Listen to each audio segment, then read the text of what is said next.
আজ গোবিন্দভোগের চাল দিয়ে মুগ ডাল দিয়ে খিচুড়ি বানাবো, তাই প্রথমে মুগ ডালগুলোকে ভেজে নিচ্ছি।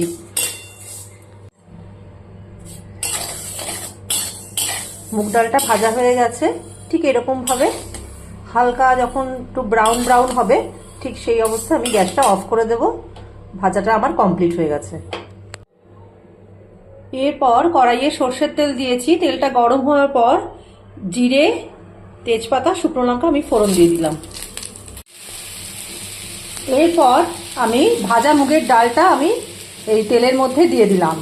দেওয়ার পর একটু নাড়াচাড়া করার পর এই আদা, লঙ্কা আর টমেটো বাটাটা দিয়ে দিচ্ছি। আর সাথে দিয়ে দেব লবণ, হলুদ, জিরের গুঁড়ো আর কাশ্মীরি লঙ্কার গুঁড়ো। এরপর ডালটা দিয়ে এই মশলাটা একটু কষিয়ে নেব।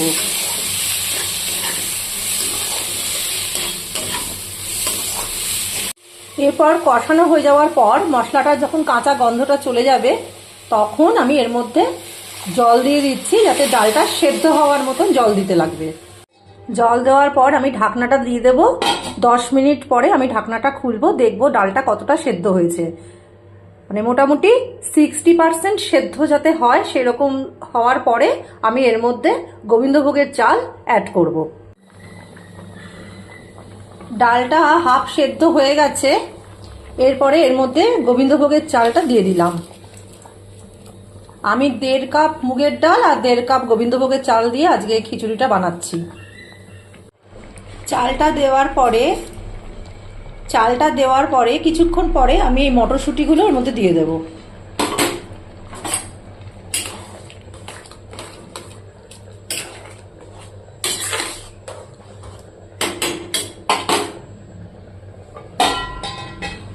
আবার এটা মোটামুটি 10 থেকে 15 মিনিটের জন্য চাপা দিয়ে দেব।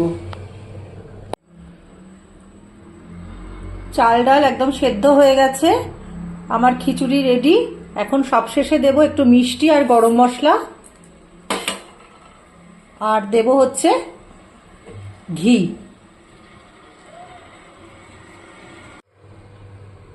দেখো খিচুড়ি একদম রেডি। ঠিক যেরকম ভোগের খিচুড়ি হয়, ঠিক সেরকম আজকে খিচুড়িটা দেখতে হয়েছে।